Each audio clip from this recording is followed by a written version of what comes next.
Pada subuh yang lalu saya memberikan contoh di mana jika Allah memberikan petunjuk kepada kita, memberikan hidayah kepada kita sesuai dengan Al-Baqarah ayat 5, ulaika ala hudam mir rabbihim, mereka itulah yang mendapat petunjuk dari Tuhannya. Nah, di situ ada kata ala, artinya petunjuk itu jalan terus, ya.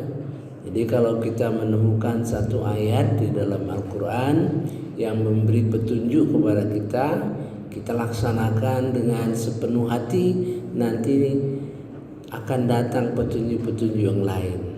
Walaupun mungkin kita tidak akan ketemu ayatnya, ya, mungkin Allah mengilhamkan kepada diri kita. Kemarin saya memberi contoh dalam surah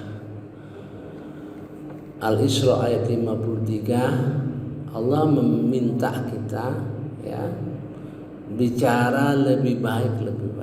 Nah, kalau kita resapi, kita jalankan dengan baik, ya, sambil memenuhi apa yang diberi petunjuk oleh Rasulullah, misalnya sebelum berbicara berpikir dahulu, ya. Nah, kalau kita lanjutin, kita laksanakan dengan baik, nanti datang petunjuk kedua, ya. Dalam surah Al-Hajj ayat 24, wahudu ila thayyibatil qaul, diberi petunjuk kepada ucapan-ucapan yang baik. Tentu insya Allah mudah-mudahan kita tidak salah bicara, ya. Dan wahudu ila siratul hamid, kemudian diberi petunjuk ke jalan yang terpuji. Tentu kita akan membicarakan sesuatu yang baik, sesuatu yang bermanfaat, sesuatu yang terpuji, ya. Jadi kemudian datang lagi, ya, petunjuk lebih lanjut itu di dalam surah An-Nisa 114, kebaikan-kebaikan berupa ucapan, ya, yang rahasia. Artinya begini, dibicara secara umum tentu akan sama kalau dia bicara dalam sendiri-sendiri atau sesuatu yang pelan-pelan, sesuatu yang rahasia, tentu mengajak kepada kebaikan, ya. Baik itu berupa nasihat, ya, menyuruh kebaikan, mengajak orang ke majlis taklim, menyarankan bersedekah, ya, atau ide-ide yang membangun, memperbaiki keadaan ekonomi misalnya secara diam-diam. Mudah-mudahan kita mencari ridho Allah Subhanahu wa Ta'ala. Keempat, kita lanjutkan.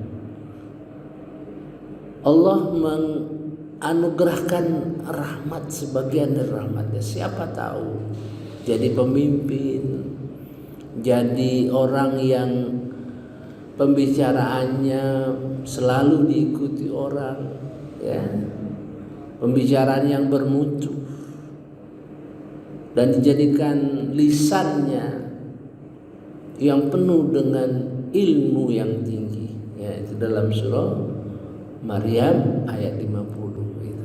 Jadi berjenjang terus, naik terus, maka kita akan menemukan pahala yang besar, ya, wajran azim, akbar, ada yang mulia. Nah, itu ya. Nah, sekarang kita di dalam perjalanan hidup kita, ya, di jalan perjalanan hidup kita. Ini ayat diturunkan pada waktu Rasulullah SAW minta supaya umat Islam diperkuat dengan 2 orang, yaitu Umar ibn Khattab dan Abu Jahal. Namun dipenuhi oleh Allah Subhanahu wa taala dengan masuknya Umar ibn Khattab menjadi orang Islam. Apa yang dilakukan? Nah, itu ya. Ayat 122,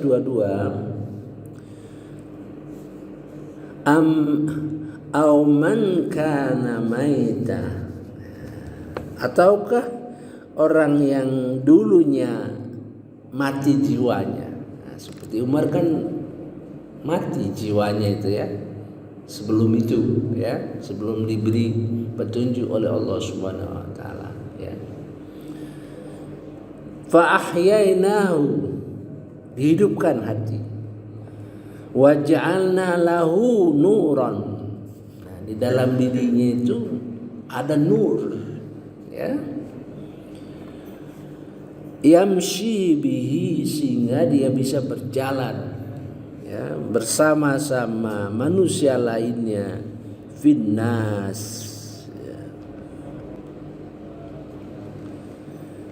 Seperti orang yang serupa, kaman masaluhu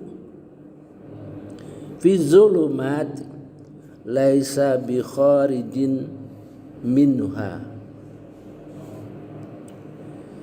Sama dengan orang yang berada dalam kegelapan. Jadi ada orang yang mendapat nur, ada yang gelap. Sama enggak? Ya tentu tidak sama ya. Sehingga dia tidak dapat keluar dari sana.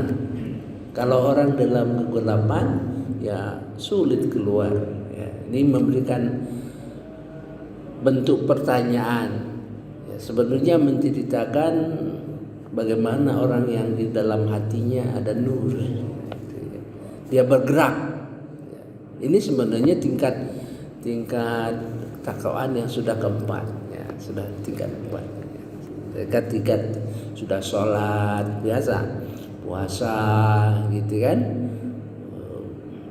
memberi infak gitu ya, terus berjalan. Nah, ini mulai start jadi orang yang bermanfaat ya.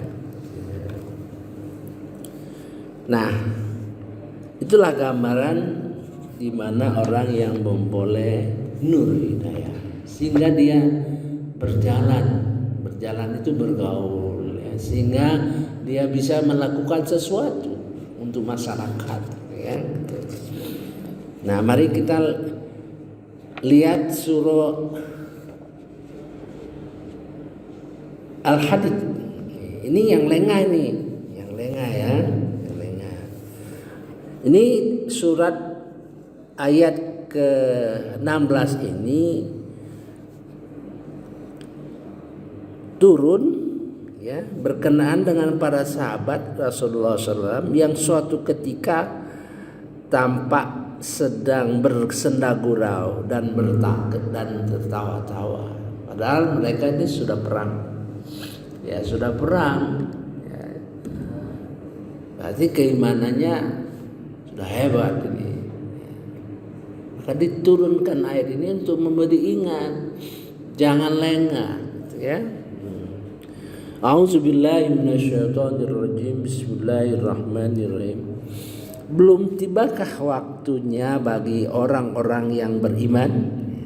Ini yang diingatkan orang beriman ya, untuk secara khusyuk mengingat Allah dan mematuhi kebenaran yang telah diwahyukan kepada mereka, dan janganlah mereka berlaku seperti orang-orang yang telah menerima kitab sebelum itu, kemudian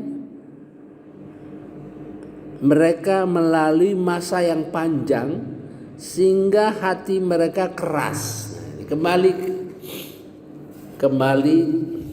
ke ayat di dalam surah Az-Zumar 22. Saya sudah menceritakan, pertama hati kita dibuka, ya, di lapangan dadanya untuk menerima pelajaran-pelajaran Islam. Kemudian sejalan dengan waktu, sehingga sempurnalah kira-kira pelajaran-pelajaran yang diperolehnya, sehingga orang yang tersebut mendapat nur hidayah, ya, karena ilmu, ya. Nah, itu akhirnya dari perjalanan kita ini, ya. Kita ini berjalan nih. Allah memberitahukan nantinya perjalanan kita sampai pada tahap itu, ya. Ini contoh para sahabat, ya. Perjalanan awal seperti yang dilakukan Umar ibn Khattab. Apa perjalanannya pertama kali dia masuk Islam? Yaitu mengajak Rasulullah untuk berdakwah terang-terangan.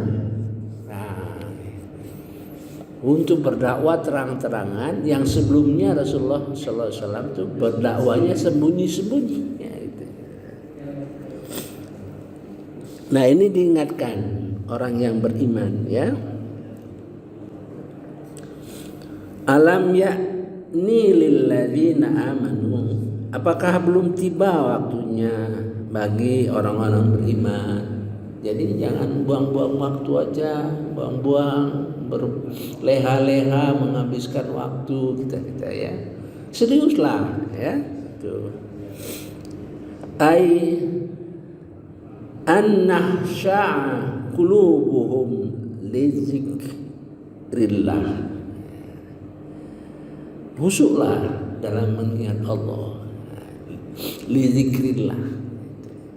Mungkin kita sekadar suka berzikir, mungkin zikir itu artinya luas, ya.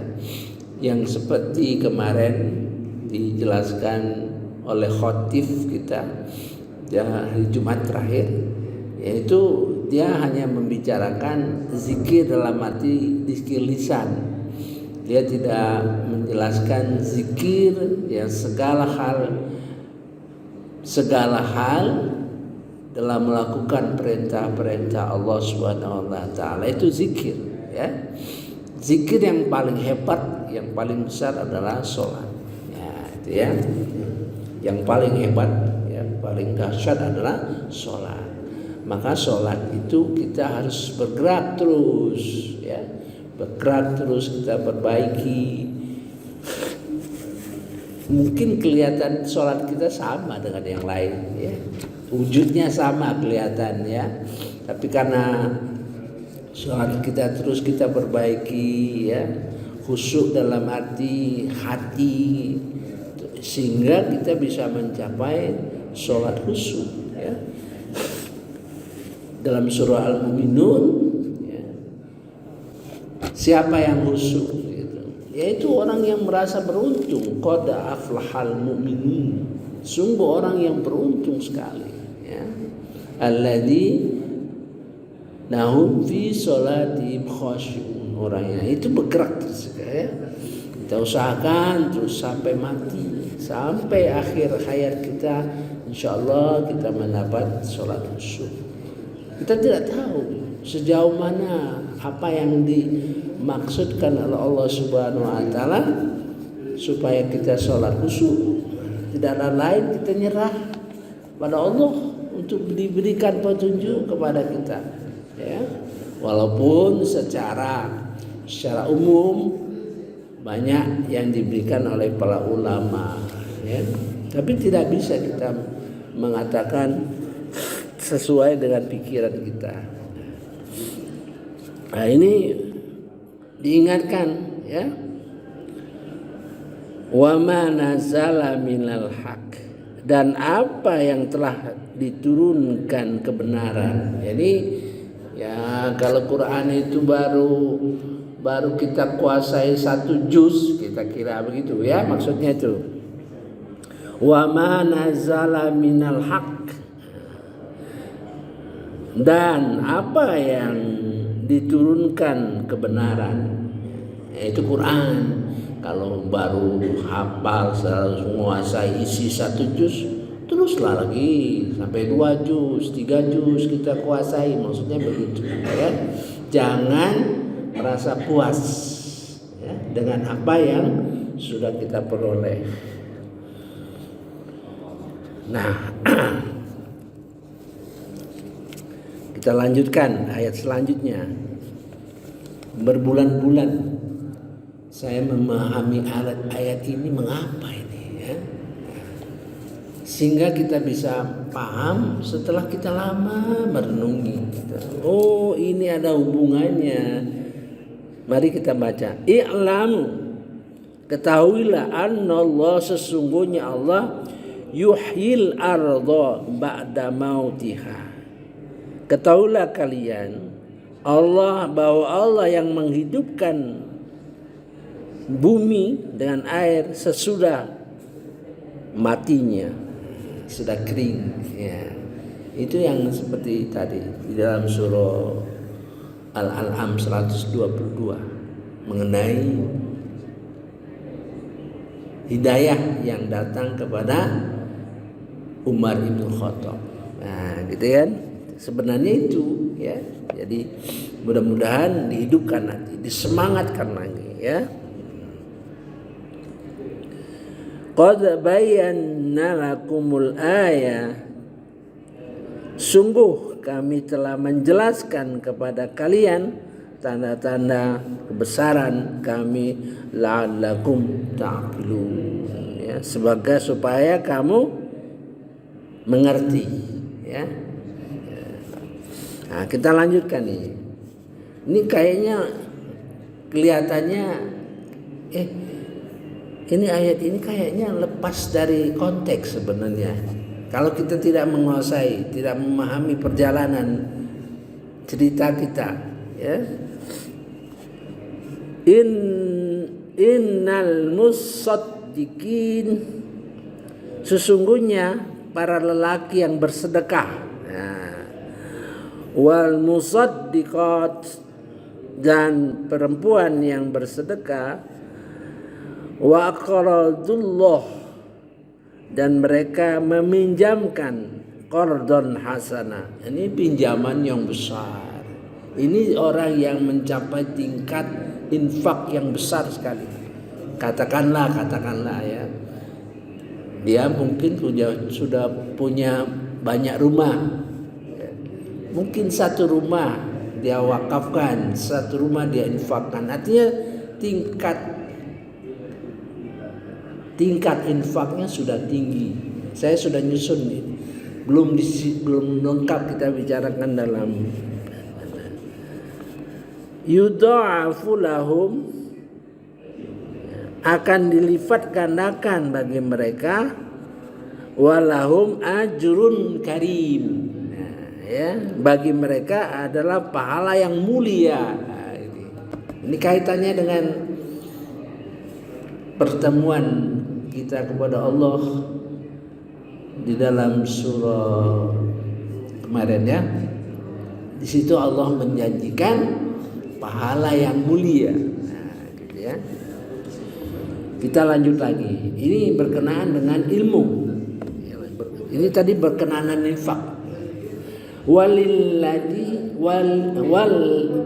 Walladzina amanu billah wa rusulihi, dan yang beriman kepada Allah dan Rasulnya, ulaika humus siddiqun, mereka itulah orang-orang yang siddiq. Orang siddiq itu artinya orang punya ilmu ya, sehingga ilmu itu menggambarkan kebenaran-kebenaran ya, siddiq. wasyuhada'u 'inda rabbihim, dan menjadi saksi di sisi Tuhan mereka. Nanti kita lihat di dalam surah Al-Imran nanti ya, kenaan dengan ini. Lahum ajruhum wa nuruhum, dan orang-orang itu diberi pahala dan cahaya, gitu, ya. Saya kira itu saja ya. Mudah-mudahan kita lanjutkan sampai dengan terus kita kejar, terus hingga ayat-ayat itu menjadi hidup ya. Subhanakallahumma wa bihamdika asyhadu an la ilaha illa anta astaghfiruka wa atubu ilaik. Wallahu a'lam. Wassalamualaikum warahmatullahi wabarakatuh.